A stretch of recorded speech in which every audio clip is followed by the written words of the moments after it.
Boa noite a todos. Vamos dar início a mais uma noite de estudo do Evangelho Redivivo do Grupo Espírita Meimei de Angra dos Reis. E para iniciarmos, vou pedir à Thelma que faça a leitura da nossa página inicial e o Alvinho fazendo a prece.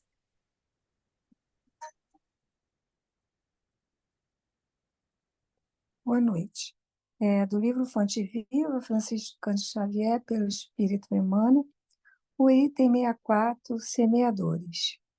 Eis que o semeador saiu a semear. Jesus, Mateus, versículo 13.3. Todo ensinamento do Divino Mestre é profundo e sublime na menor expressão, quando se dispõe a contar a parábola do semeador. Começa com um ensinamento de inestimável importância que vale relembrar. Não nos fala que o semeador deva agir através do contato com os terceiros, com terceiras pessoas,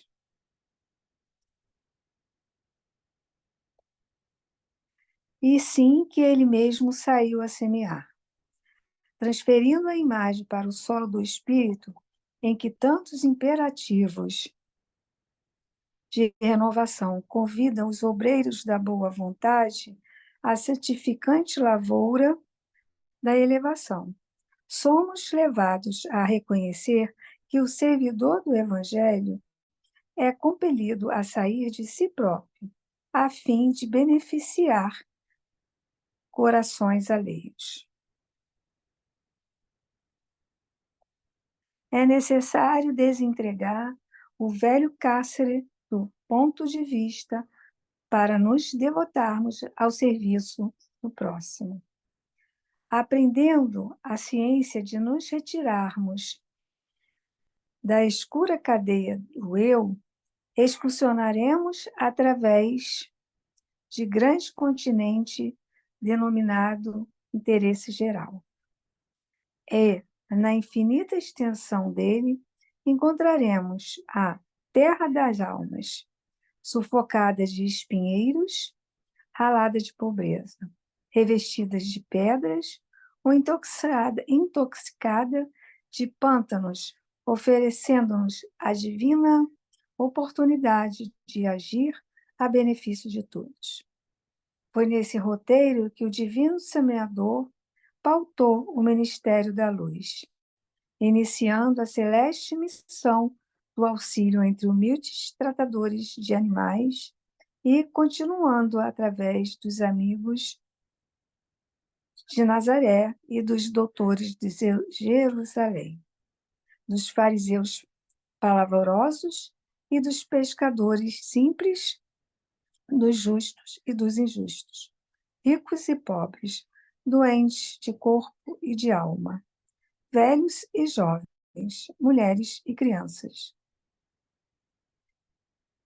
Segundo observamos, o semeador do céu ausentou-se da grandeza a que ele acolhe e veio até nós, espalhando as claridades da revelação e aumentando a visão e o discernimento.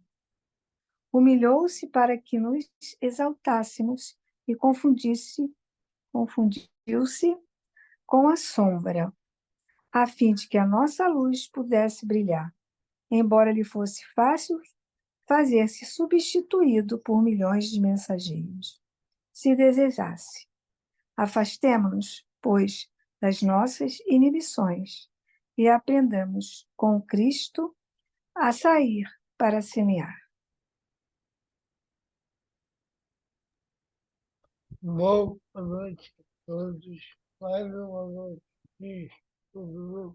Nós vamos estudar a irmã Georgia, que ela faz uma boa reflexão para essa noite e a Bebê, o pai e a irmã trabalhadora e Deus abençoe a todos, graças a Deus. Obrigada, Thelma. Obrigada, Alvinho. Então, como a gente já falou, vamos dar início hoje, né, ao capítulo 13 do Evangelho de Mateus, e Georgia vai ser a nossa facilitadora. Palavra sua, Georgia. Boa noite a todos. Muito obrigada, Márcio. Vamos dar início a esse tema 41 do nosso livro, né, do livro da FEB. É o livro que nós estudamos, que é o do Evangelho Redivivo, é o Evangelho segundo Mateus. Né, dos 4 evangelistas, a gente está estudando Mateus. E é muito interessante, né? Seria muito bom se outras pessoas estivessem aqui conosco, porque é um conteúdo, apesar de bem explorado ali dentro do livro, mas é um conteúdo de fácil entendimento. É um conteúdo que, assim, além da gente entender, né, como que Jesus trabalhou durante o seu ministério na Terra, a gente consegue também perceber qual a mensagem que ele queria transmitir, os ensinamentos que ele não só transmitia oralmente, mas também exemplificava com suas ações, e que foram de grande importância para toda essa trajetória, né, que se seguiu após a desencarnação dele. Então, começando aí, como a gente já sabe, a parábola do semeador, ela está registrada, além do Evangelho de Mateus, que é o nosso objeto de estudo hoje, como já está aí escrito, que vocês estão vendo, o capítulo é o 13, o versículo é de 1 a 23, mas também está registrada no Evangelho de Marcos, capítulo 4, versículo de 1 a 20, e em Lucas também, no capítulo 8, versículos de 5 a 15. Bom, é claro que nessa parábola do semeador, Jesus também, além de contar a parábola, ele explicou claramente sobre o significado dos elementos da parábola. Então, vamos lá. Esse aqui é o nosso roteiro de hoje. O discurso em parábolas, falando da parábola do semeador, o ensino, por que Jesus ensinava por parábolas, a explicação da própria parábola feita por Jesus e depois os elementos utilizados por Jesus nesse capítulo que Mateus escreveu para a gente. Quais são os elementos principais? O semeador, a semente e os diferentes solos da semeadura. Então, para dar início, vamos conhecer a parábola do semeador. Naquele dia, saindo Jesus de casa, sentou-se à beira-mar. Em torno dele, reuniu-se uma grande multidão. Por isso, entrou num barco e sentou-se, enquanto a multidão estava em pé na praia. E disse-lhes muitas coisas em parábolas. Parábola do semeador, ele dizia. Eis que o semeador saiu para semear.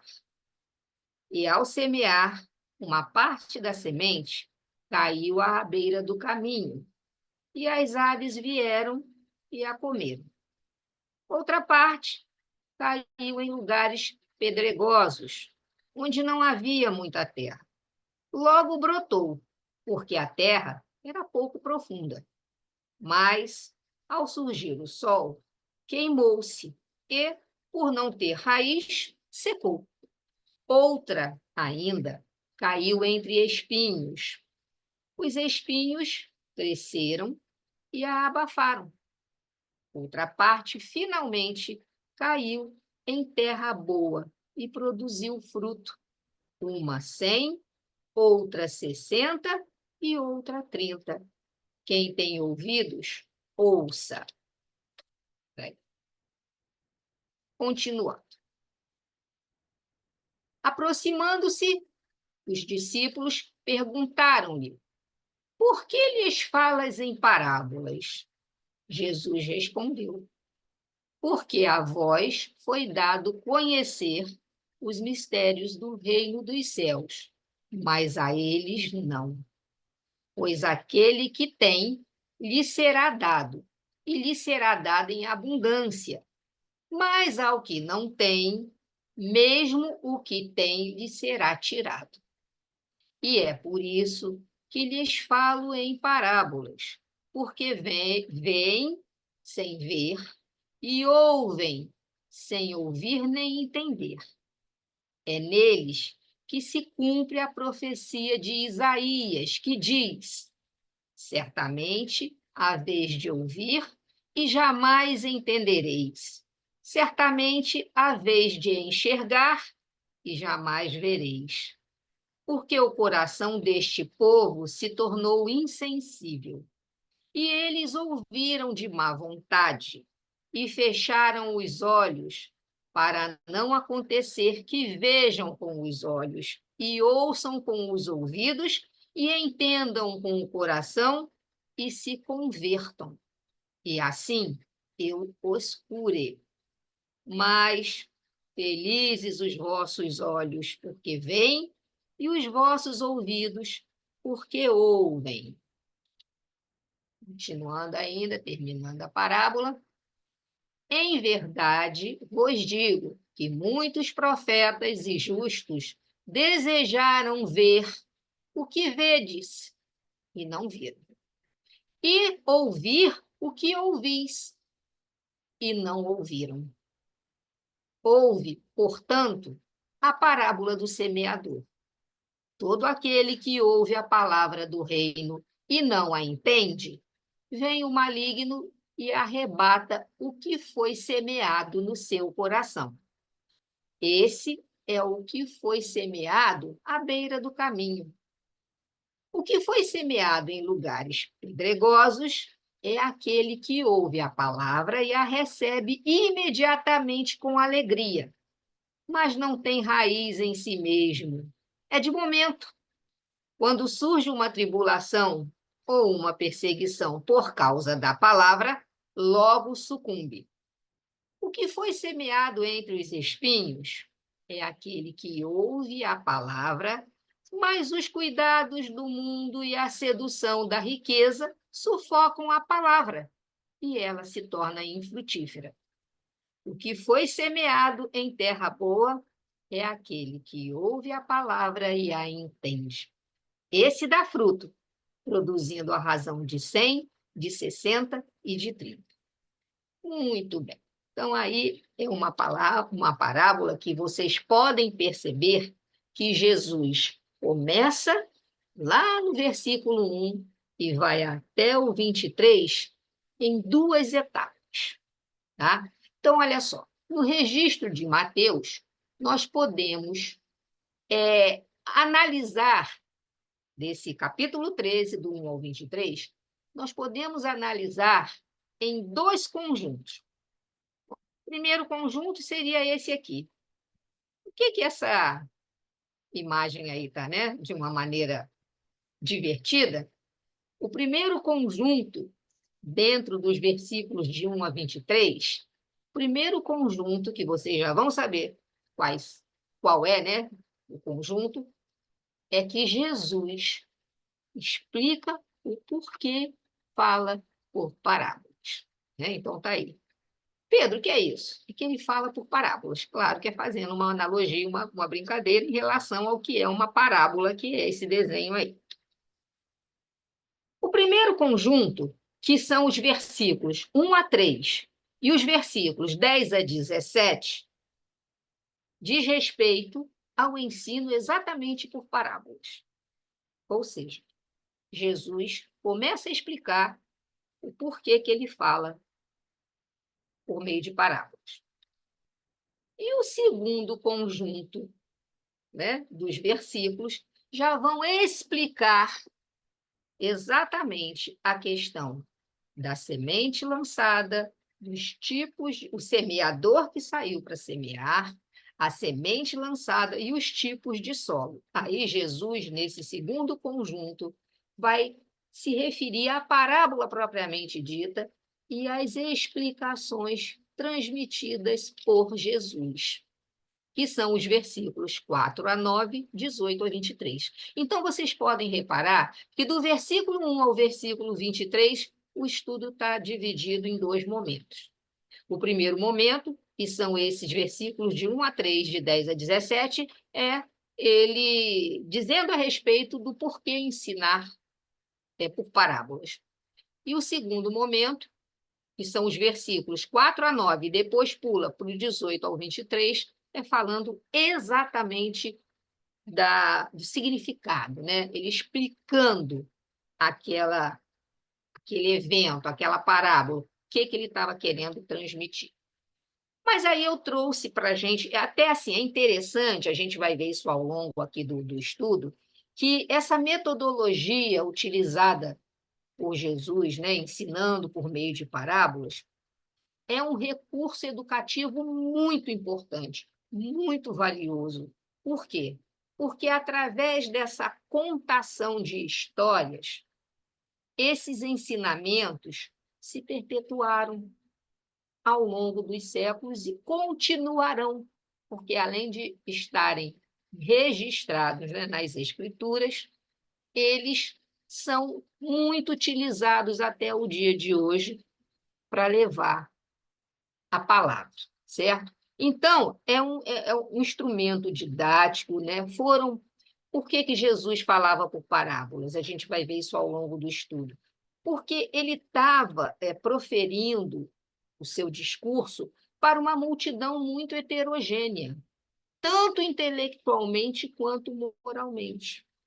Então, como essa multidão era heterogênea, ele precisava garantir que as orientações do seu evangelho ficassem eternamente marcadas, preservadas, né? Então, Jesus era um sábio educador, ele também recorria às parábolas a fim de que pudesse ilustrar mais o que ele queria ensinar, para que pudesse se tornar interessante, para poder impressionar os ouvintes. Então, é um processo altamente pedagógico e didático, né? Na essência do que ela se propunha a transmitir. Então, ela acabava suprindo as deficiências intelectuais do público de um modo em geral, né? Porque, assim, independente de quem as escutasse, cada um ia tirar a conclusão daquilo. E para a gente entender, através de um artigo, né, de um antigo conto judaico, não é um artigo, desculpa, é um antigo conto judaico, eu trouxe, achei interessante isso aí, está até lá no próprio site do Evangelho Redivivo, que fala, esse conto judaico, ele fala sobre a verdade e a parábola. E diz assim: a verdade decidiu visitar os homens sem roupas e adornos. Não eram os homens que estavam sem roupas e adornos, não, tá, gente? A verdade. Ela saiu para visitar os homens, mas ela estava sem roupas e sem nenhum tipo de acessório, de nenhum enfeite. Ela estava sem roupa e sem adorno. E todos os homens, todos viravam-lhes as costas, com vergonha e medo. A parábola passeava trajando elegantemente uma vestimenta. E, ao encontrar a verdade, que estava triste e desconsolada, ela perguntou o porquê de tanto abatimento. Por que a verdade estava tão abatida? E a verdade respondeu: porque eu devo ser muito fria e antipática. A parábola respondeu: vista alguma das minhas roupas e será bem-vinda. Então, olha que interessante. A verdade, nua e crua, pode causar estranheza, causar constrangimento, por mais que seja verdade. Pode ofender, pode magoar. por isso que todos viravam as costas. Mas quando a parábola lhe ofereceu roupas para que ela ficasse, né, bonita, apresentável, a parábola explicou: se você vestir alguma roupa minha, você será bem-vinda, porque a verdade se achava fria e antipática. Por que isso, hein, gente? Porque olha só, o homem, na imaturidade espiritual, e quando diz aí o homem, a gente está falando da humanidade, de todos nós, homens, mulheres, seja lá, né, onde estivermos, não gosta de encarar as verdades sem adornos, né? E nesse capítulo 13, que é caracterizada pelo ensino das parábolas, vai nos trazer o significado do estudo, como já estamos falando, que é por parábolas, e a parábola do semeador. Essa parábola do semeador, ela faz parte do pequeno grupo de parábolas relatadas nos 3 evangelhos sinóticos. Relembrando que são evangelhos sinóticos, são os evangelhos de Mateus, Marcos e Lucas, e são chamados de sinóticos pela semelhança, ou seja, porque eles trazem, né, uma grande quantidade de histórias em comum, narradas numa mesma sequência e, às vezes, até com as mesmas frases. Então, essa semelhança está na narrativa, está na linguagem, está no conteúdo, na estrutura, nos elementos, diferentemente do Evangelho de João, que é o 4º evangelista, né, que ele traz uma outra situação, inclusive os poucos milagres que ele cita não são chamados milagres, são chamados de sinais, e praticamente no Evangelho de João não há, ele não menciona as parábolas, né? Então, ela faz parte desse grupo também faz parte de um grupo ainda menor, por que ainda menor? Porque das parábolas que Jesus contou, poucas ele explicou diretamente aos seus discípulos, tá? Então, essa parábola do semeador, que foi a primeira de todas, também faz parte de um grupo menor das parábolas que Jesus explicou aos seus discípulos. E nessa parábola, a semente mencionada, segundo Mateus, era a palavra do reino, segundo Marcos, era a palavra, ou então, segundo Lucas, a palavra de Deus, isto é, ensinamentos do mestre e de seus servos. E o que é uma parábola, gente? É uma narração alegórica, que tem por finalidade uma doutrina moral, um ensinamento. Se apresenta através... Alguém quer falar alguma coisa, Márcia? Não, Georgia, por enquanto não. Gente, se alguém quiser, é só levantar a mão, tá bom? Então, além de ser, né, uma contação de uma história comparativa, que o objetivo, nessa parábola, se esconde, né? Não que se esconde no sentido ruim, mas está embutido ali, está subentendido ali uma verdade importante. E a conclusão dessa parábola é um preceito moral, é um ensinamento, é uma regra de conduta, e que deve ser seguida em determinadas situações da vida da gente. Na parábola, a comparação pode ser por meio de palavras semelhantes ou pela ideia contida na própria parábola. Exemplo aí, o exemplo dado. O reino dos céus é semelhante ao fermento que uma mulher esconde em 3 medidas de farinha até que toda ela fique levedada. Vamos ver isso daí, né? A mulher escondendo o fermento na farinha, para que aquela farinha possa, né, sofrer a ação daquele fermento. Então, o reino, aí para mostrar, né, o que seria, como seria essa comparação. O reino é como o fermento que foi colocado na massa. Vai fazer a massa crescer, mas ele inicialmente tinha menos volume do que a massa e vai ficar escondidinho no meio da farinha, mas vai fazer o trabalho dele. Então, a parábola tem esse objetivo, né? E a parábola também, ela permite a universalidade do pensamento. como seria isso? A totalidade, né?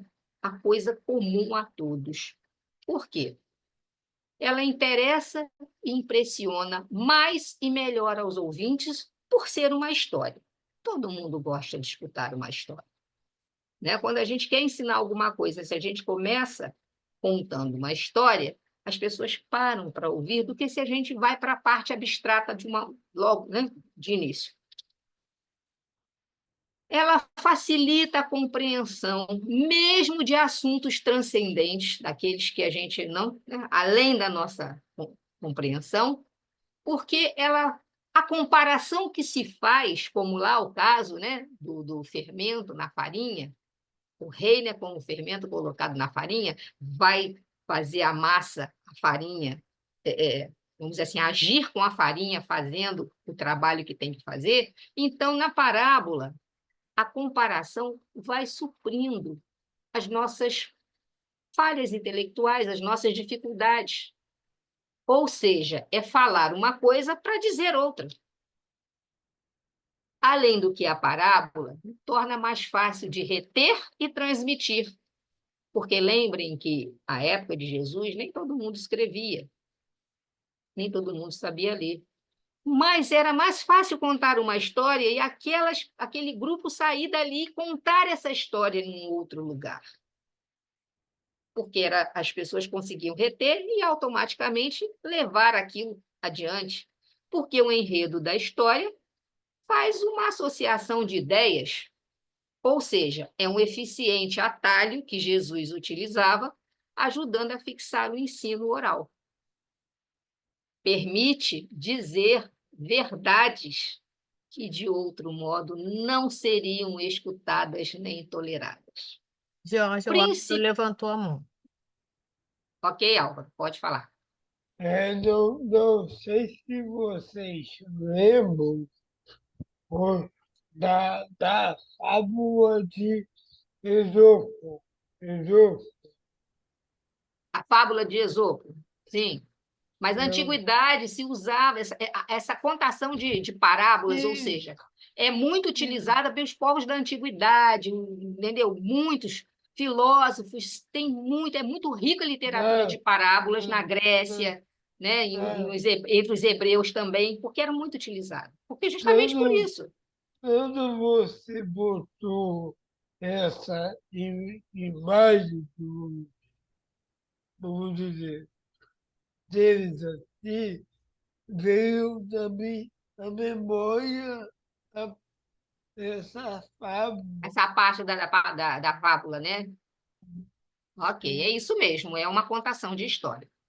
Então, quando você fala em parábolas também, você pode dizer as verdades que, de um outro modo, elas não seriam escutadas nem toleradas, principalmente por pessoas que se julgavam autoridades, né? Que aí não quero escutar isso não vai, eu não vou aceitar isso que você está falando desta maneira, mas através de uma parábola, de uma história, a pessoa escuta porque ela é simbólica, ela não está indo diretamente ao ponto, ela não vem como a verdade nua e crua, ela vem adornada, ela vem vestida, né? E o próprio ouvinte é que vai tirar a conclusão, ou seja, a parábola é mais ou menos isso. Entenderam ou quer que desenhe?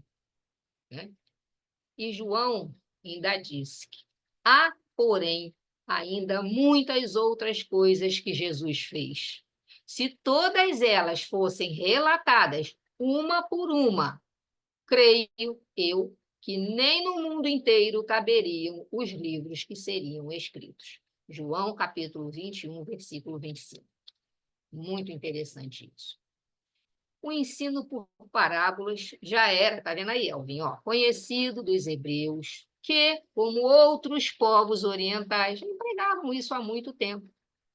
No Antigo Testamento também foram narradas por diversos autores. Eu até trouxe algumas aqui só para a gente ter noção. Ó. No livro de Juízes tem uma parábola. Em Samuel, aí, ó, da ovelhinha e da viúva, da qual um dos filhos matou o outro. Tem no livro de Reis, o soldado que deixou escapar o prisioneiro, tem Isaías, a da vinha, e Ezequiel, a das duas águias. Então, no Novo Testamento, isso é do Antigo Testamento. No Novo Testamento, as parábolas que os evangelistas registram são todas de Jesus. Todas foram contadas por Jesus. Diferente aí do Antigo Testamento, os profetas, né? No Novo Testamento, as parábolas que esses 3 evangelistas registram, todas elas foram proferidas por Jesus, que com frequência utilizava pelas vantagens que ela apresentava, como eu já falei, e ele fazia isso de modo magistral, né? O professor dos professores, o mestre dos mestres. Ele utilizava os mais simples elementos do dia a dia do povo, ou seja, ele contava a parábola utilizando figuras que estavam ao redor de todos, que todos poderiam fazer associação, e o semeador saiu a semear, semeador e semear, semente, solo, eram coisas comuns para aquele povo daquela época.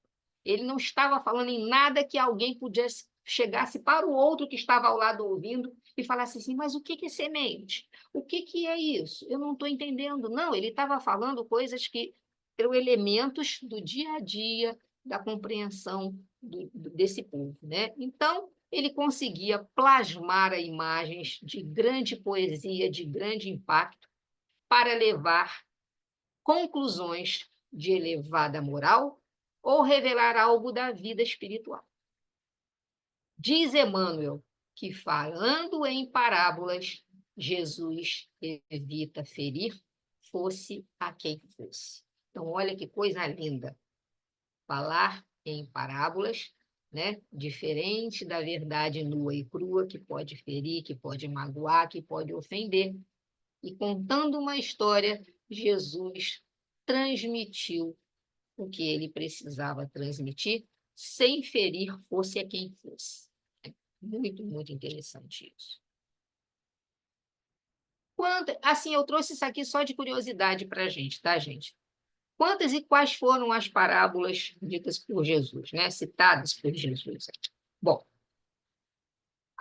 não vou falar de todas, claro, mas as primeiras 8 parábolas foram proferidas por Jesus no mesmo dia e à beira do mar da Galileia, dando as noções iniciais sobre a natureza do reino dos céus, ou seja, sobre a vida espiritual. Então, tem aí, a primeira de todas foi a parábola do semeador, depois a do trigo e do joio, do grão de mostarda, do fermento, da semente, do tesouro escondido, da pérola e da rede. Jesus quer dizer que quem entende da vida espiritual tem armazenadas verdades novas para revelar e verdades antigas para confirmar. Era o que ele acabara de fazer. Muito bem. E por que Jesus ensinava por parábolas? Presta atenção aí, nós temos, né, utilizando a imagem de um iceberg, essa pontinha do iceberg, que é o que se vê, é o que se projeta, é o que podemos observar no primeiro momento, é o texto, é a parábola, é essa história alegórica, vestida com roupas bonitas e adornos.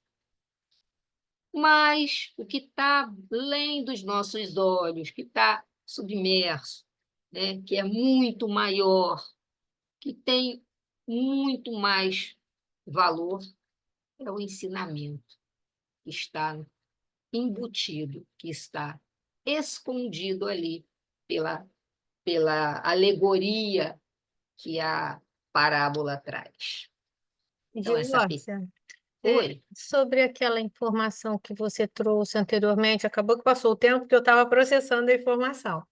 No slide anterior, delas todas terem sido proferidas no mesmo dia. Eu não sei a fonte, eu fiquei imaginando, Tá aqui, ó. Deixa eu o mostrar aqui para você. conteúdo dessas parábolas, você imagina a gente Tá receber aqui, ó. todas elas no mesmo dia. Ó. Terezinha Oliveira, Estudo Espíritas do Evangelho, Parábolas Evangélicas, capítulo 20, tá aí. Mas não é?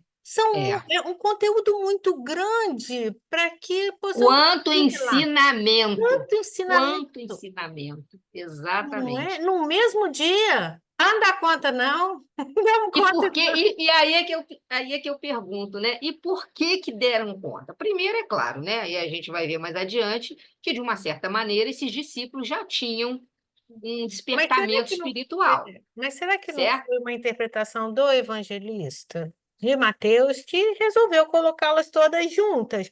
Porque a gente já viu em outras aulas que não necessariamente existe uma cronologia, Sim, né? sim. Pode ser, né, Mas gente? eles falam só dessas 8 aqui. Essa informação é, essa informação É, é referente a tá, essas 8. tô bobo. Agora, as demais, ele foi contando, né, ao longo aí da sua caminhada. Então, tá aí o iceberg, né, como a gente viu, a parte que a gente vê é a parte alegórica, é a parte do texto, é a história, né? E o que está subentendido ali, o que está querendo vir, né, o objetivo, é a parte que fica abaixo da linha d'água aí, que a gente não consegue ver. E, então, é uma pequena narrativa para transmitir um ensinamento de cunho moral. É muito interessante. E ainda continuamos, porque Jesus ensina por parábolas, né? Então, tá aí, ó. Eu havia falado para vocês. Os apóstolos e muitos discípulos foram preparados antes da reencarnação para atuarem como auxiliares do Cristo. Eram espíritos que já detinham conhecimento espiritual mais amplo, diferentemente da maioria dos ouvintes, inclusive dos sacerdotes. Então, há necessidade dele estar ensinando por parábolas. O cidadão comum daquela época se revelava indiferente aos assuntos espirituais propriamente ditos. Não tinha interesse, né? Possivelmente porque a religião que se pregava, os cultos, né, focava apenas em cultos externos, os rituais, os simbolismos, né, a questão do sábado, a questão de lavar as mãos, enfim, tantas outras questões. Outro não foi o motivo de o mestre Nazareno lembrar a todos, nessa passagem aí do semeador, sobre a profecia de Isaías, quando ele diz lá, ó, no versículo 14 e 15, ele diz lá, ó, é neles, porque Isaías já havia falado isso, tá? Então, nessa passagem que Jesus contou, né, dessa primeira parábola ensinada por Jesus, que foi a parábola do semeador, ele fez menção à profecia de Isaías, que está lá no capítulo 6, versículo de 9 a 10, lá em Isaías do Antigo Testamento. E ele relembrou aí, entre os versículos 14 e 15, ó, é neles que se cumpre a profecia de Isaías, onde Isaías diz, certamente há vez de ouvir e jamais entendereis, certamente há vez de enxergar e jamais vereis. Porque o coração daqueles que estão ouvindo, o coração deste povo, se tornou insensível. E aí eles acabaram ouvindo de má vontade, fecharam os olhos, né, para não ver com os olhos, não ouvir com os ouvidos e, consequentemente, não entender com o coração. E daí não há conversão e não há cura por Jesus. Então, Jesus está falando, Isaías já disse, aquele que não ouvir e que não entender, que não vê, é porque está insensível e aí não quer ser curado, não quer se converter. Tá? Georgia, a Oi, Solange está com a mão levantada. oi, Solange.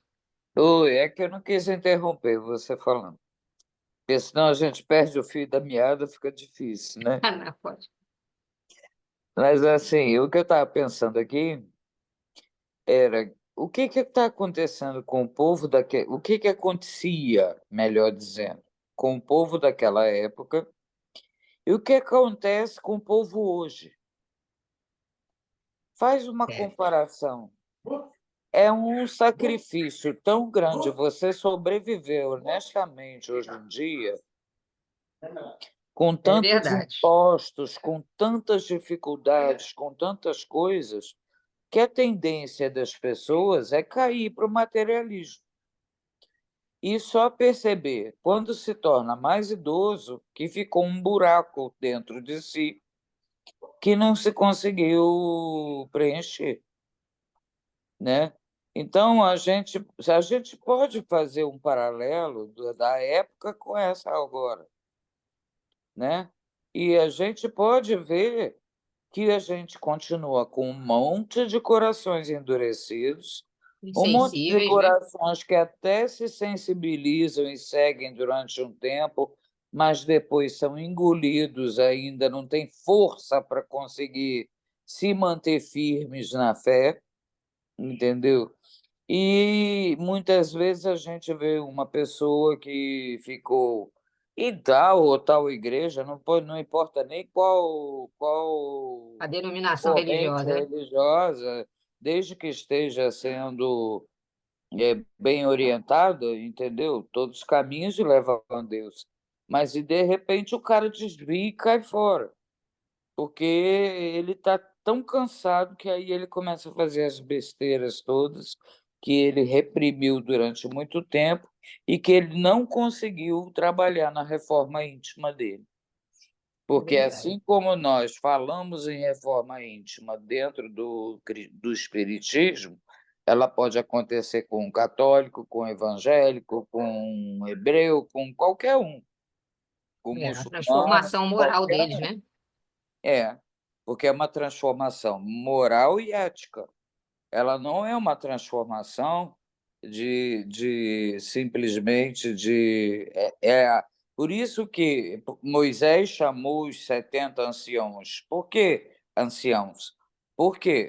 Porque Idosos, eram né? os anciões, Maduros. além da mediunidade, que eventualmente vários tinham, eles tinham experiência de vida para ajudar a formar as leis mosaicas, o Código Civil, digamos assim, e penal daquela época, É digamos verdade. assim, Porque já entendeu? estavam mais assim vividos, né? Mais experientes, e aí já tinham uma outra Exatamente, já visão de tinham mundo, né? visto muito mais coisas acontecendo durante É todo o verdade, correr das suas vidas, né? é E com verdade. isso eles tinham uma bagagem de conhecimento, de experiência, que vai levando a sabedoria, até devagar, É isso né? mesmo, é verdade, é isso mesmo. E aí, fazendo analogia até essa passagem citada por Jesus na parábola do semeador, que já tinha sido citada pelo profeta Isaías, né? E aí, por que que você tinha ali vários grupos? Por quê? Porque você tinha o que estava ávido para uma melhora e tudo, para sentir uma esperança na vida. Você tinha o outro que já estava desiludido de vez.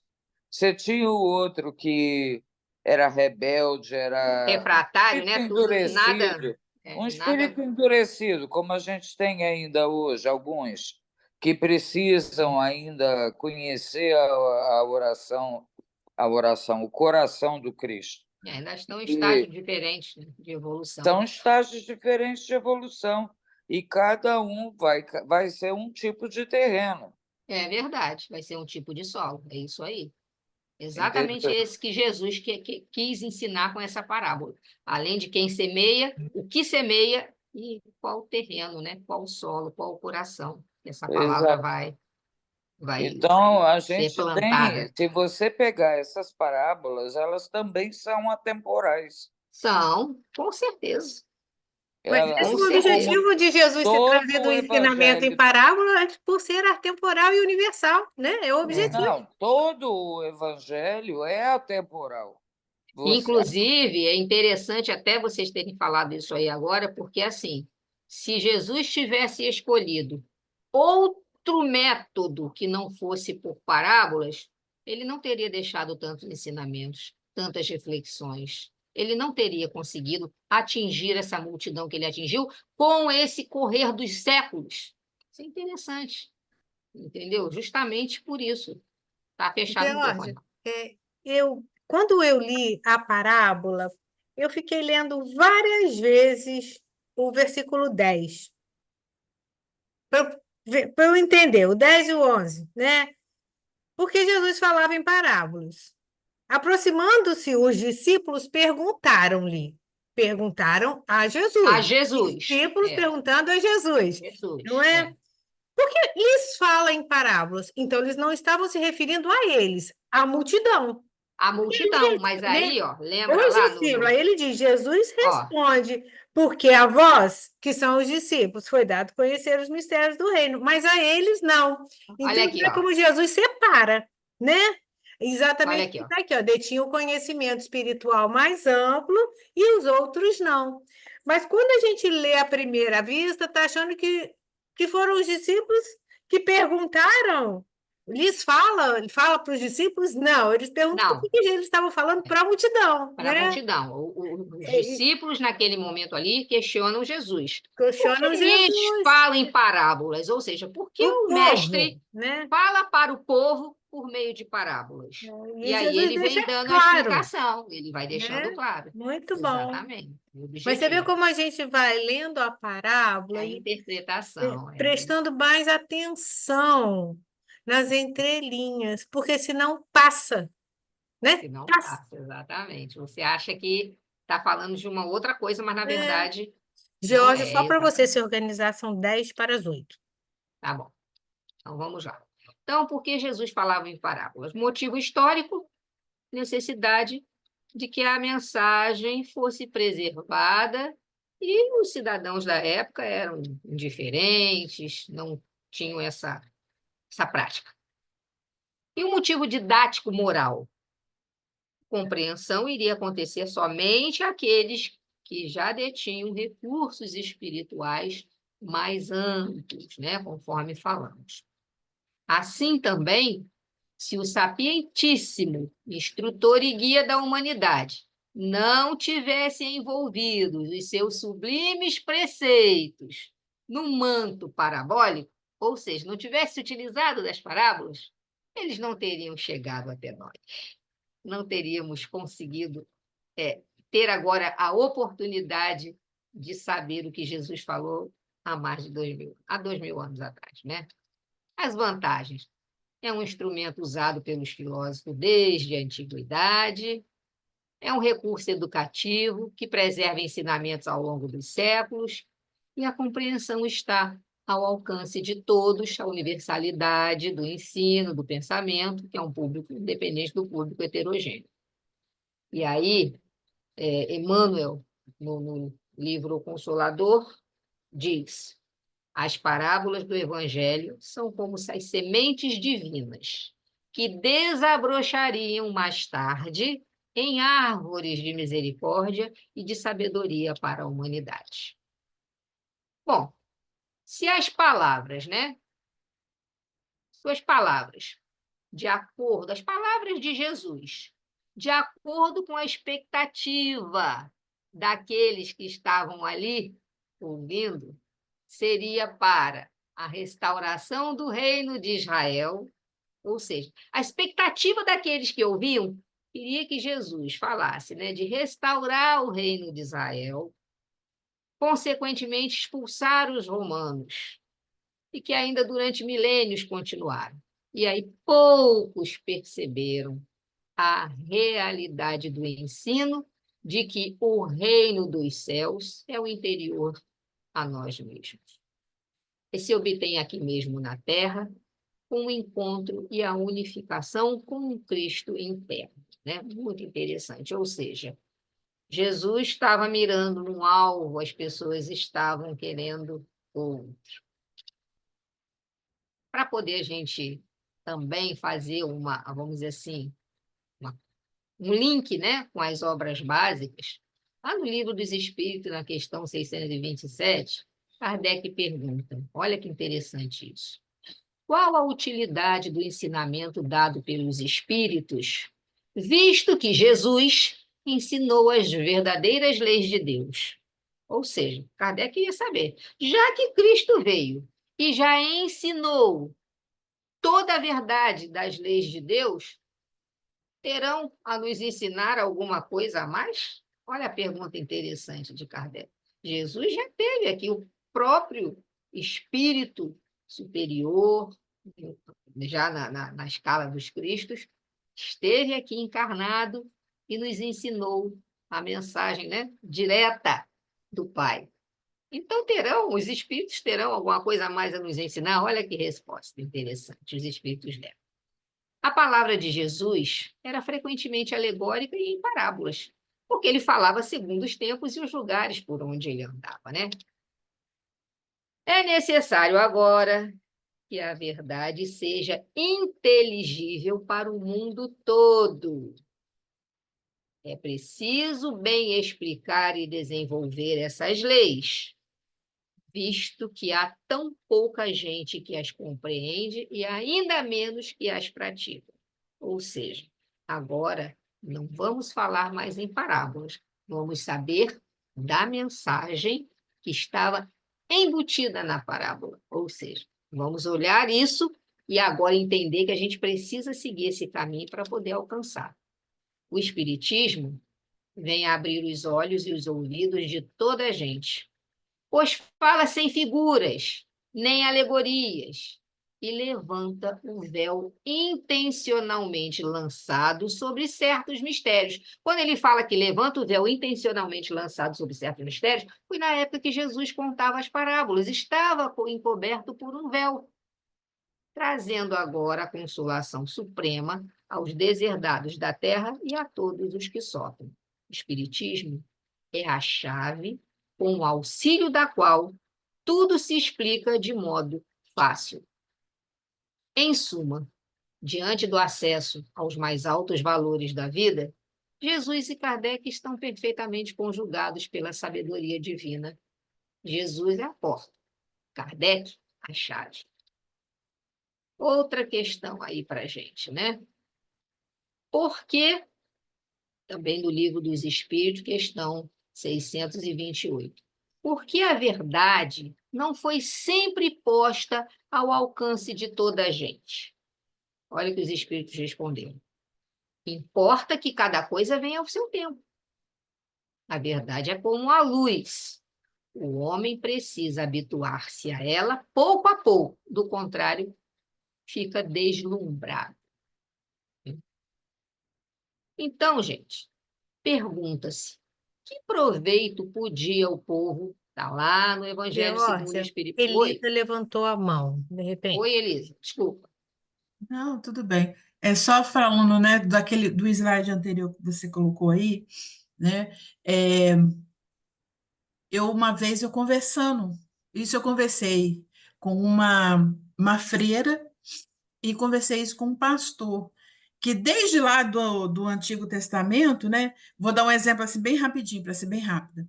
É, a divisão do rio, né? Que as águas se abriram. E Mar aí, Vermelho. conversando com ela, ela foi me explicando que, na verdade, o mar não se abriu. Eles foram. Aí ela deu toda a explicação. A questão do maná. Aí ela foi e explicou que, na verdade, não houve uma chuva de pão. Aí eu fiz uma pergunta para ela, mas por quê que essas verdades não são explicadas, não são faladas, né? Como é realmente? Aí ela, esse aí é o mistério da fé. Mas tanto ela quanto o pastor evangélico me deram mais ou menos a mesma resposta sobre o mistério da fé. Aí eu falei, mas olha, para mim, a minha fé só fortifica sabendo a verdade. Mas aí eles não, mas assim, essa questão da parábola, né? Da história contada, já vem, não é uma coisa só de religião, é uma coisa que já vem já do passado, mas eu É acho que é uma, justamente para isso. Porque se eles explicassem realmente o que tinha acontecido, talvez não marcasse. Então precisava dessa alegoria, dessa fábula do mar se abriu, da chuva de exato, pão, para que a coisa fosse passada. para que pudesse ser Aí ela só entendida. entendida, né? Exatamente. E aí é até interessante, porque o que eles falam, se é o mistério, no caso, para a gente, já foi explicado que o Espiritismo veio para tratar dessas verdades sem a figura alegórica, né? Sem o mistério E no caso, apresentado.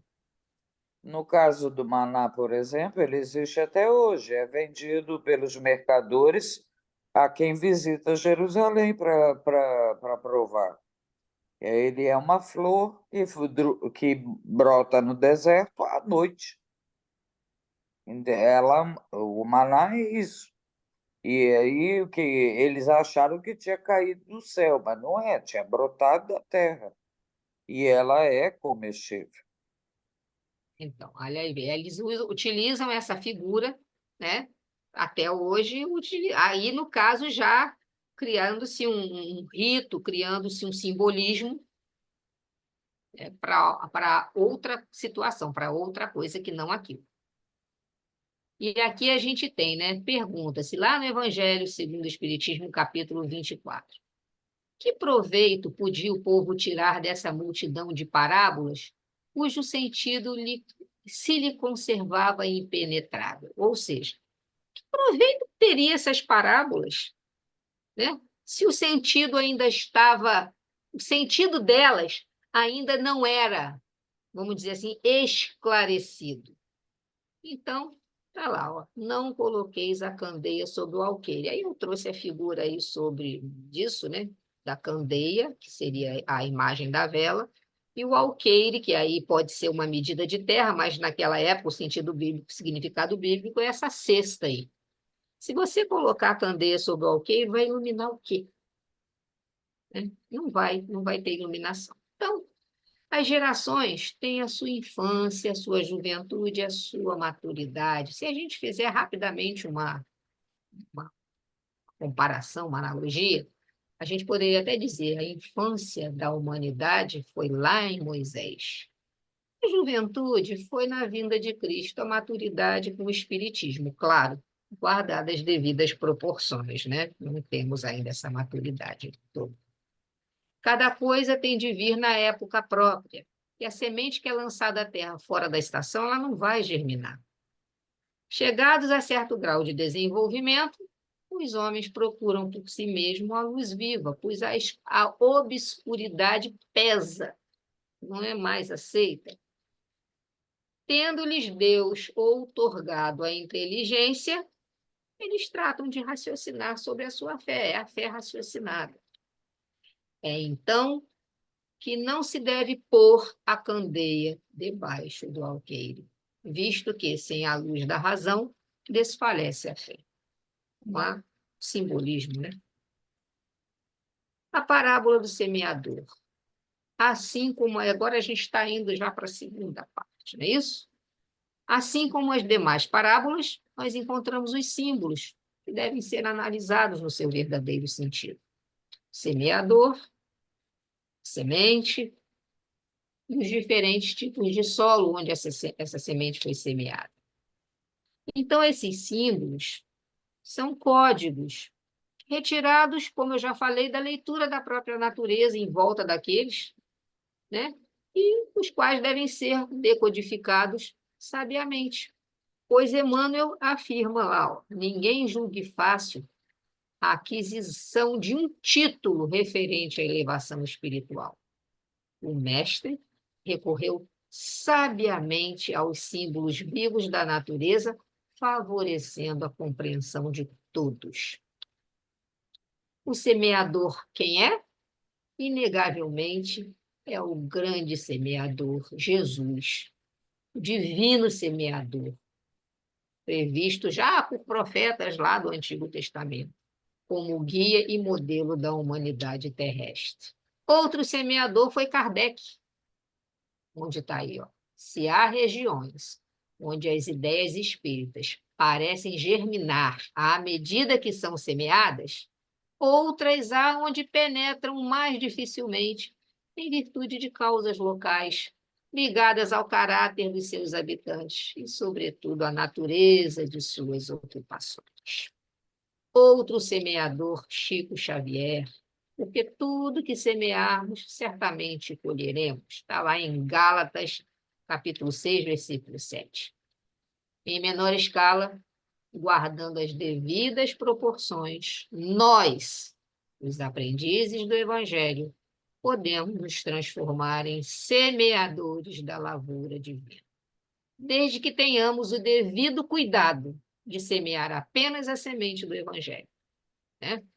E aí, lá no livro Fonte Viva, diz-nos Emmanuel, transferindo a imagem para o solo do espírito, agora o solo somos, então, o nosso espírito, em que tantos imperativos de renovação convidam os obreiros da boa vontade à santificante lavoura da renovação, somos levados a reconhecer que o servidor do Evangelho é compelido, é impulsionado a sair de si próprio, a fim de beneficiar os corações alheios. É necessário desintegrar o velho cárcere do ponto de vista para devotarmos ao serviço do próximo. Isso está até lá na mensagem inicial.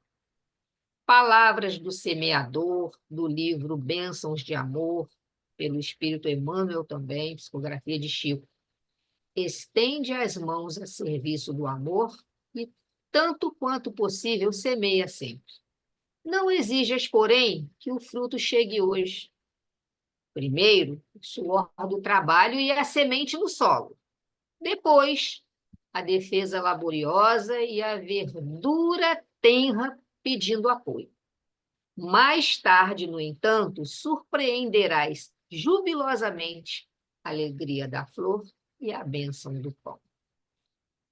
Sempre, né, fazendo essa comparação aí. Agora, a semente. Semente simboliza a palavra de Deus, a lei do amor, que abrange a religião, a ciência, a filosofia e a moral. A palavra de Deus, a semente, é uma só. Quer dizer, é sempre a mesma que tem sido apregoada em toda parte, desde que o homem se achou em condições de recebê-la. Então, vem lá de Moisés para cá, a gente vai fazendo esse histórico, claro, respeitando as situações, as ocasiões, a humanidade tal qual era em cada época. A semente é, pois, a palavra de Deus, admiravelmente transmitida pelo Messias da humanidade em seu Evangelho. Palavras de Caibar. Os diferentes solos da semeadura. Falamos do semeador, Jesus é o grande semeador e nós também podemos ser, cada um de nós, cada espírito que já encarnou nesse planeta Terra ou em outros mundos. Falamos da semente, que é a palavra de Deus e que é uma só, imperecível e não muda, é a lei de Deus. E agora os diferentes solos da semeadura.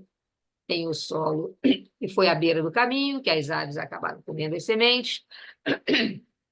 Tem o pedregoso, tem o que caiu entre espinhos e a terra boa, né? À beira do caminho, os pedregosos, os espinhos e a terra boa. Na questão 619, Kardec pergunta: a todos os homens facultou Deus os meios de conhecerem sua lei? Todos podem conhecê-la, mas nem todos a compreendem, como já vimos na própria parábola. Os homens de bem e os que se decidem a investigá-la são os que a compreendem.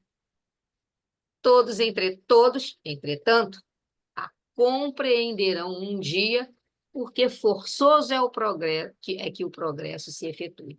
Não tem para onde correr, não vamos escapar. Os 4 diferentes solos da semeadura. Representam os diferentes níveis evolutivos, moral e intelectual do ser humano. Então, quando ele fala à beira do caminho, pedregoso, de espinhos e a terra boa, ele está se referindo exatamente aos diferentes níveis evolutivos que nos encontramos, tanto no campo moral quanto intelectual. Lá no versículo 4 está lá: o solo da semente semeada na beira da estrada. É aquele que sempre utiliza os ensinamentos do Evangelho de forma indiferente ou distraída, citando frases e expressões de efeito, mas sem maiores compromissos. Talvez até tenham sido motivados por alguma curiosidade inicial, mas que logo passou. Não foi à frente. O terreno ainda não preparado para a semeadura. Esse terreno ainda não estava preparado para a semeadura. Porque uma parte caiu à beira do caminho e as aves vieram e comeram.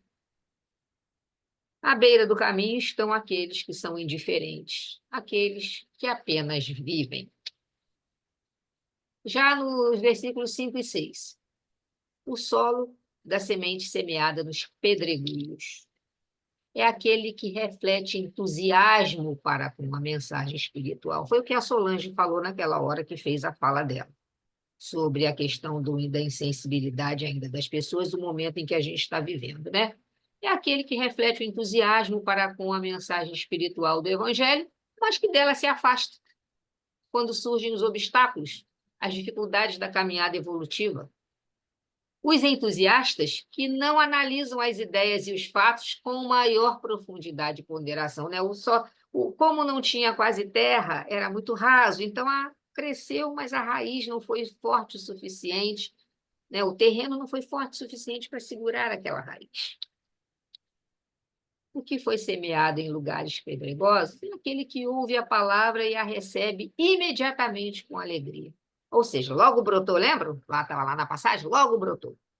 Mas não tem raiz em si mesmo, é de momento. Quando surge uma tribulação ou uma perseguição por causa da própria palavra, vai sucumbir. Terreno pedregoso, os de ânimo fácil e superficiais, como o terreno foi descrito por Jesus na superficialidade. Lá no versículo 7, o solo da semente que caiu no espinheiro. Foi sufocado, né? Indica aquele indivíduo que acredita na verdade espiritual das orientações de Jesus, acredita, a ponto de se autodenominar religioso, mas que relega a planos secundários a sua prática. Pois os interesses mundanos falam mais alto, ainda que exista no íntimo a compreensão da mensagem do Mestre. Contudo, a despeito do entendimento intelectual, o esforço moral de vivenciar a orientação se revela muito frágil. Ou seja, não importa qual o grau de moralidade, de intelectualidade dele, mas o esforço moral é frágil. São os materialistas. O que foi semeado entre espinhos é aquele que ouve a palavra, mas os cuidados do mundo e a sedução da riqueza, da fortuna, acabam sufocando a palavra, ela vai se tornar infrutífera. Os que dão mais valor ao ter do que ao ser.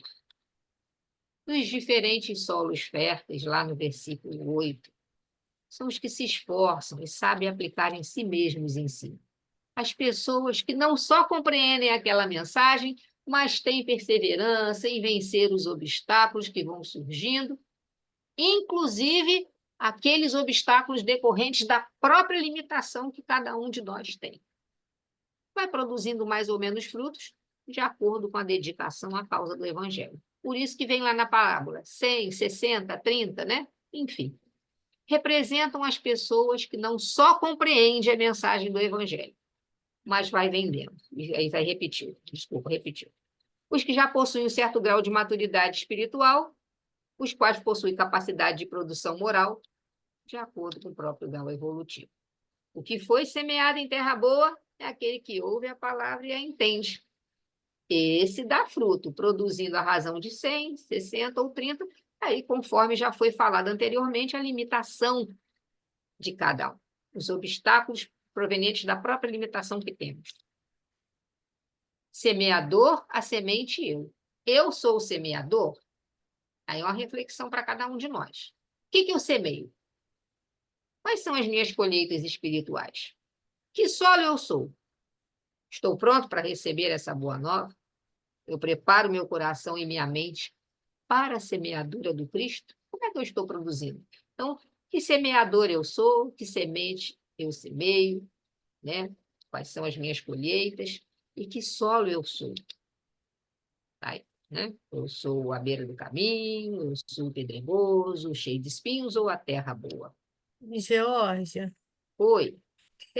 eu queria fazer um comentário, uma analogia a esses solos, né? Conosco. Nós todos estamos aí, ou já estivemos, porque isso também é dinâmico, não é? E quando a gente está muitos anos numa casa espírita, num atendimento fraterno, a gente percebe esses solos com uma nitidez. As pessoas que chegam empolgadas, não, porque eu quero, a doutrina espírita é maravilhosa.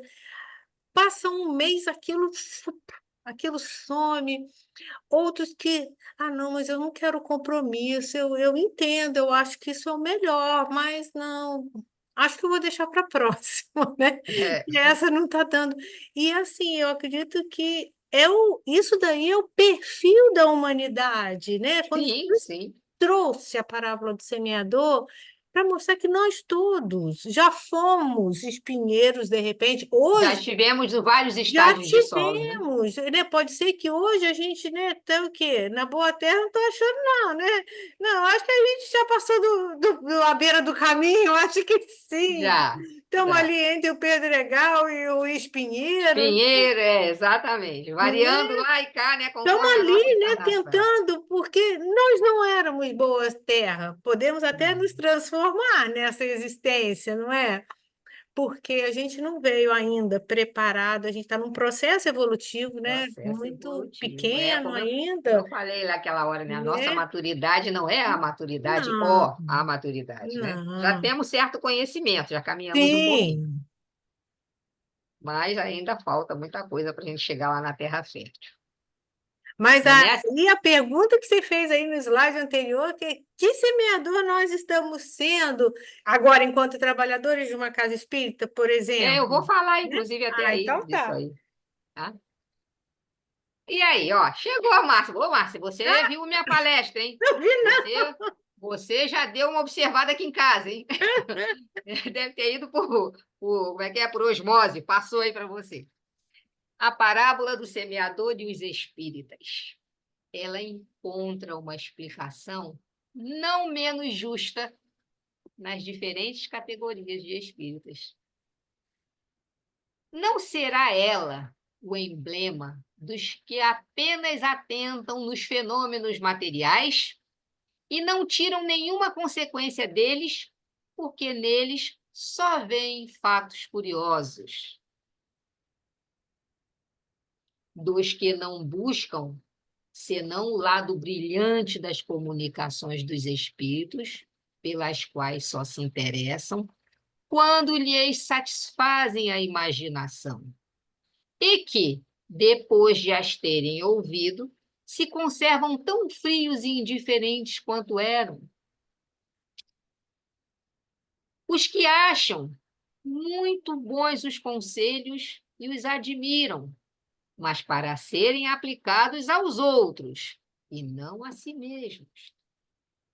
Enfim, aqueles para os quais essas instruções são como as sementes que caem em terra boa e dá frutos. Olha aí, ó. Fazendo a comparação com os espíritas, desde a semente lançada à beira do caminho, passando pelo solo rochoso lá, pelas pedras, pelos espinhos, e finalmente chegando naqueles que são terra boa, né? E que dá frutos. Essa comparação aí dessa parábola do semeador e os espíritas. Posso lembrar de Paulo Apóstolo aqui. Sim, Paulo passou pelo deserto, começou a raciocinar e ler os pergaminhos copiados de Gamaliel, né? Depois ele passa por Jerusalém, a Casa do Caminho não o aceita, ele fica na casa, acho que de João Marcos, se eu não me engano, né? Aí depois ele sai dali e vai procurar o pai, que o renega, e aí sim ele vai ter contato com o que de fato é a dificuldade do começar a pregar. Quer dizer, embora que ele já tinha verdade. tentado antes, de forma infrutífera, sendo apedrejado e tudo mais, e até em Damasco mesmo e tudo, mas você vai vendo por onde ele passou para conseguir ele chegar no final e já dizer: hoje já não sou eu que vive em Cristo, é o Cristo que vive em mim. Em mim, exatamente. Foi uma trajetória muito, vamos dizer assim, Ele muito passou por todas dura as para ele, né? etapas Muito numa dolorida. única encarnação. Uma única encarnação, para toda a transformação moral, para ele se tornar quem ele se tornou, né? Da maneira como se tornou. E se não fosse dessa maneira, não seria o exemplo. O vaso escolhido por Jesus, né, gente? Não podemos querer Exatamente, essa o pessoa. vaso escolhido por Jesus. O semeador da parábola está lá, ó. Já na questão 625, qual o tipo mais perfeito que Deus ofereceu ao homem para servir de guia e modelo? Veio de Jesus. O semeador da parábola, o maior de todos, Jesus. Outros semeadores, todos nós, o Espiritismo. A semente mais importante, sem dúvida nenhuma, é o Evangelho de Jesus. A semente prometida e consoladora para os outros, a doutrina espírita. Os diversos tipos de solo, todos nós. O que devemos observar para sermos semeadores da boa semente trazida por Jesus? É sempre o fofa que vem ao final, né, dos estudos do Evangelho Redivivo. Forças para continuar firme, deixa eu tirar aqui o negócio aqui, para continuar firme, com firme propósito de fidelidade a Jesus, diante do grandioso trabalho de implantação do reino de Deus na Terra. Aí depois nós temos o O, que são as oportunidades provindas do convívio diário com os mais variados tipos de solos e sementes presentes no globo terrestre. As fraquezas que aparecem diante da intolerância despertada pelo convívio das diferentes opiniões provindas de entendimentos pessoais e, finalmente, as ameaças das forças contrárias que tentam impedir o compromisso assumido no trabalho da frutificação da semeadura. Então, o que a gente tem que observar, né, para sermos semeadores dessa boa semente? Temos que ter força, aproveitar as oportunidades, observar as fraquezas que vão surgindo e as ameaças. Se a gente ficar atento, a gente consegue semear. E aí, aqui, eu acho que é a última uma mensagem que eu trouxe, já terminando. É uma mensagem lá do livro Palavras de Vida Eterna, Francisco Cândido Xavier também, pelo Espírito Emmanuel, no solo do Espírito. E aí, é menção a essa parte aí. E outra caiu em boa terra e deu fruto, um a 100, outro a 60 e outro a 30. Referindo-nos à parábola do semeador, narrada pelo Divino Mestre, lembremo-nos de que o campo da vida é assim como a terra comum. Nele, encontramos criaturas que expressam glebas espirituais de todos os tipos.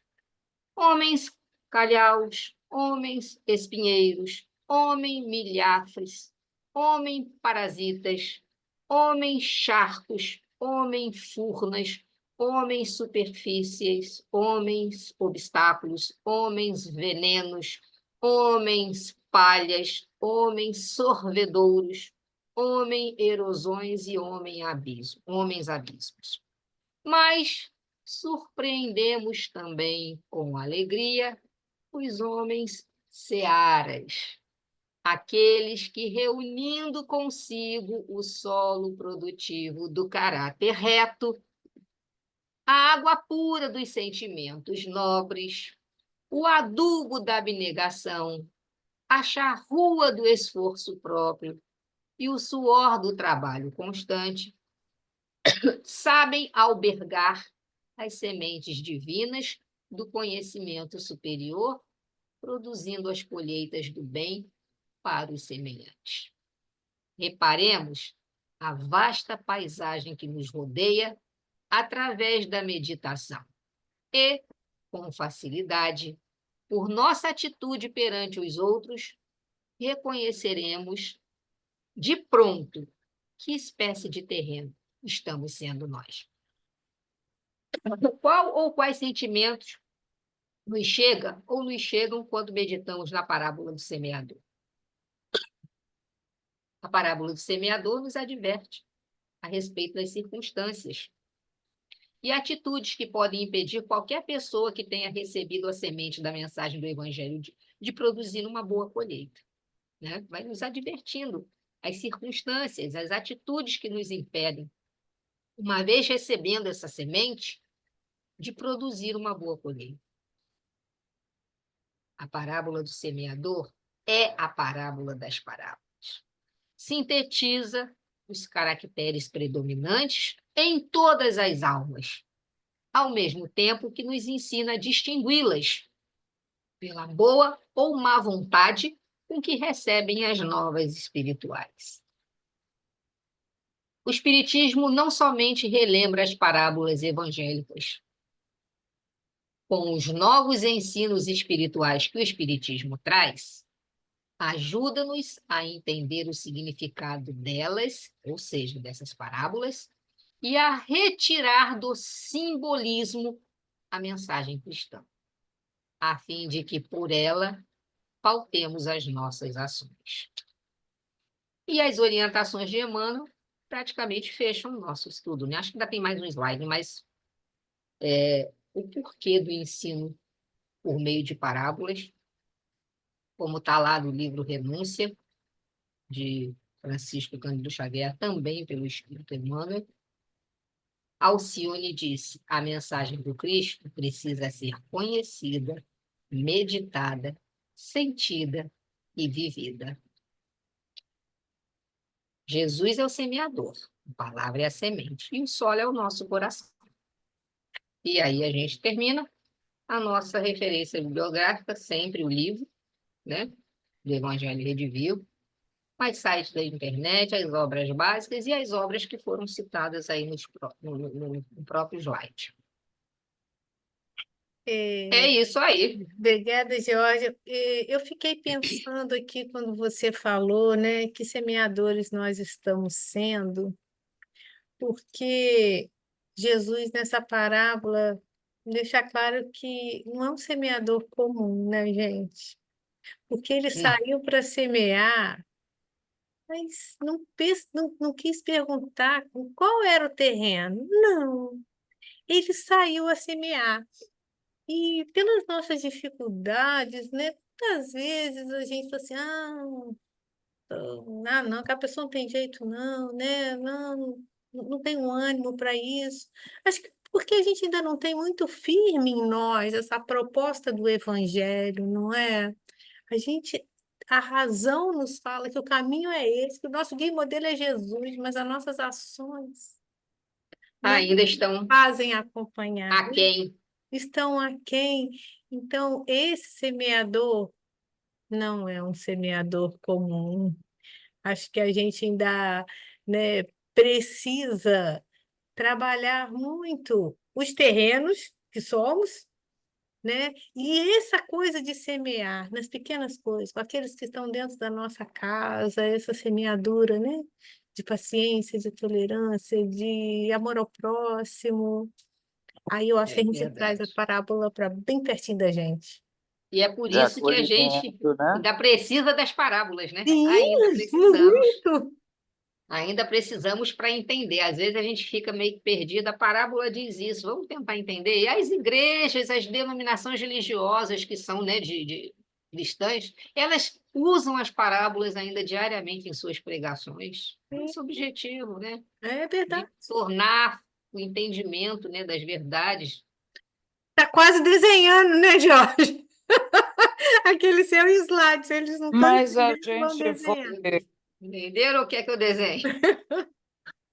Oi, Solange. Não, mas se a gente for ver também o grau de instrução da nossa população, principalmente aqui de Angra, entendeu? Instrução do pessoal de meia idade para baixo,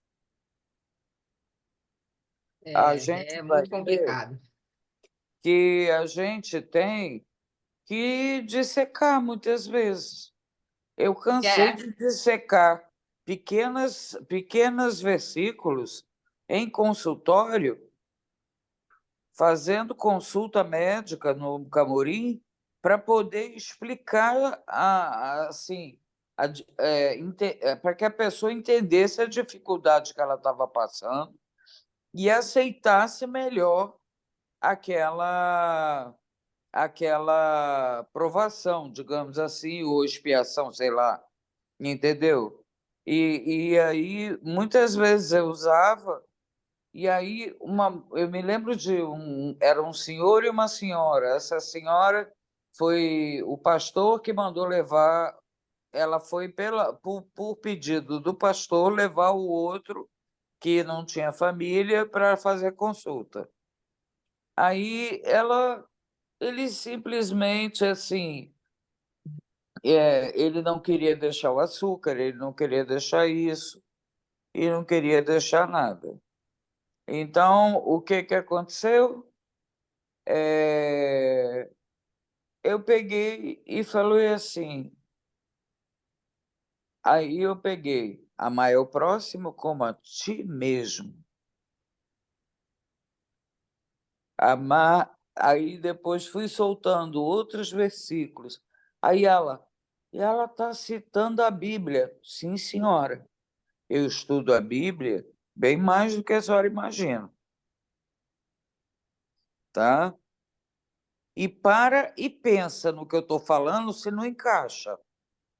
Com certeza, o dia a dia da gente são essas vivências que Aí é o um Evangelho senhor traz, né? analfabeto, entendeu? Chegou na consulta seguinte com a glicose controladinha, com tudo bonitinho. Por quê? Conheceu de uma outra forma. Ele reconheceu na vivência que ele tem, sendo um evangélico, frequentando uma igreja, o que você estava querendo falar para ele. Você usou os elementos que estavam próximos a ele, Sim. o que Jesus fazia, né? É. Jesus utilizava os elementos que Eu estavam ali fiz na natureza. muitas e muitas vezes isso, Que Isso coisa boa, né? Boa entendeu? oportunidade, né? Tanto na emergência quanto no ambulatório. Então, o acolhimento é o fundamental na casa Assim, espírita, no posto de saúde onde você estiver Sim. trabalhando, ou é, no emprego de outra forma. O eu acolhimento é a acredito chave para você, para às você vezes, assim, conseguir. iniciar um processo com Sim, alguém. e aí, Solange, eu acredito pela vivência que você tem, não só da doutrina espírita, mas de consultório, de atendimento ao público carente, que você tem uma linguagem diferenciada. Mas, por exemplo, uma época que eu trabalhava na Secretaria de Educação com um programa, chamado Programa de Orientação Sexual, a gente fazia palestra para um público variado, desde senhoras, mulheres, adolescentes, crianças, e é claro que eu e uma amiga, essa amiga, inclusive, evangélica, e a gente, né, juntava os nossos conhecimentos para fazer palestras. Em uma ocasião, a gente fez uma palestra num bairro aqui da cidade, e era uma palestra que os médicos, foram duas médicas, se eu não me engano, fazer a parte delas, falar sobre a mulher, era para um grupo de mulheres, de senhoras, mulheres já de uma certa idade, e a gente ia fazer a nossa parte lúdica, didática e tal, enfim. O final da história foi muito engraçado. Por quê?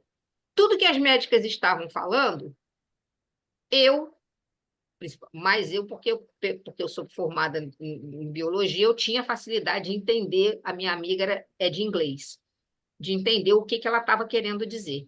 Eu comecei, entre aspas, a traduzir para o povo o que as médicas falavam. Aí ficou assim, as médicas falavam, elas olhavam para mim, diz para a gente o que ela está falando. Eu falei, gente, ó, aí eu usava a linguagem delas do dia a dia. Mas por quê? Tirando assim a questão da religião, porque às vezes vai falar com o público e não entende, como está escrito aí no próprio trabalho que a gente acabou de fazer, a deficiência intelectual de cada um, o limite de cada um. E aí, como médico, às vezes você vai numa consulta, o médico diz uma série de coisas para você, você sai dali, o outro chega lá fora, e aí, o que o médico disse? E você fala assim, não sei, eu não entendi nada. Não entendi nada. Diz que eu tô com um negócio lá, ainda fala assim, ó, diz que eu tô com um negócio lá, que deu um problema aqui, me passou isso aqui, ó, para eu tomar. Mas aí é que tá, é a Georgia, falta linguagem, um né? minutinho. Falta um minuto. Mas é a É, linguagem que se usa, é né? verdade. Para Alguém falar. quer fazer mais algum comentário, gente? Como está faltando só um minuto. Não, só agradecer a reflexão. Muito bom mesmo. Obrigada, Georgia. Então, semana que vem a gente vai dar continuidade às parábolas, que a Georgia já fez aí a abertura toda do que é uma parábola, e agora a gente vai entrar nas parábolas, né? todas que Jesus fez na mesma hora, no mesmo dia. Semana que vem a gente vai ver 3. Grande oportunidade, a gente está estudando junto. Então, vamos lá para a nossa prece final. Georgia, você encerra para a gente com a prece? Faço, claro. E agora, Senhor, nesse momento em que a gente termina o nosso estudo, com certeza contando aqui com o auxílio dos amigos espirituais, só temos a agradecer. Agradecer pela possibilidade de pesquisar, pela possibilidade de compreender, mesmo que com limites, e pela possibilidade de transformar isso para o outro que está ouvindo.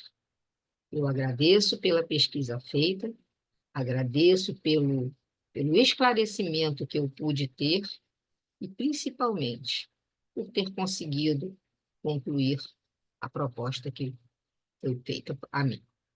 Então, peço, agora nesse momento, por todos aqueles que não puderam estar conosco hoje, mas acredito que quem precisava estar, estava, e os nossos irmãos desencarnados também tiveram a oportunidade de estarem conosco e poderem aprender um pouquinho mais. Cada um de nós absorvendo aquilo que foi importante, aquilo que foi necessário. Com a sensação do dever cumprido e da ajuda recebida, a gente finaliza esse estudo de hoje. Que assim seja, dou graças a Deus. Graças a Deus. Obrigada, Jorge. Obrigada, Uma ótima gente. para todos.